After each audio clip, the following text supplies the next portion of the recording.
الخطأ الخامس تجاهل التكامل بين الأنظمة. لازم نعرف إن الأوتوميشن ما بيشتغلش لوحده، لازم في أنظمة مختلفة هيحصل معاها أوتوميشن. هنصمم ريبوت أو نعمل أوتوميشن بيشتغل حلو، بس لازم الموظف يدخل يدويا على نظامين علشان هم مش مربوطين ببعض. ده مش أوتوميشن ولا يعتبر أوتوميشن على الإطلاق.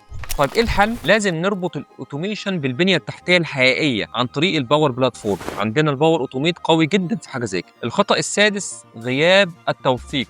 بعد 6 شهور محدش فاهم الورك فلو بتشتغل ازاي ومفيش دعم فني لو حصل اي مشكله. طيب ايه الحل؟ لازم نوثق كل عمليه، سجل كل العمليات والتغييرات في مركز معرفه داخلي زي الشير بوينت، والشير بوينت مميز جدا في حاجه زي كده. الخطا السابع مفيش خطه توسع. هنعمل اوتوميشن لكن بدون ما يكون في خريطه طريق مستقبليه هيعمل مشروع مؤقت. طب ايه الحل؟ لازم نصمم حاجه قابله للتوسع، تعمل سكيلابيليتي معانا من البدايه. ابني مركز تميز بنسميه سنتر اوف اكسلنس، سي اي او الداخلي، خطط لربط العمليات بعضها ببعض تدريجيا. وفي النهايه الاوتوميشن مش هدف، ده هي وسيله لتحقيق نتائج، بس علشان توصل لازم تبدا من السؤال الصح مش من الاداه الصح. احجز مع فريق ديجيتايز فلو جلسه بنسميها تقييم قابليه الاتمته علشان نقدر نشوف هل الوقت المناسب وايه العمليات المناسبه اللي ممكن تبدا بيها وازاي تقدر تتجنب ال7 اخطاء اللي فوق.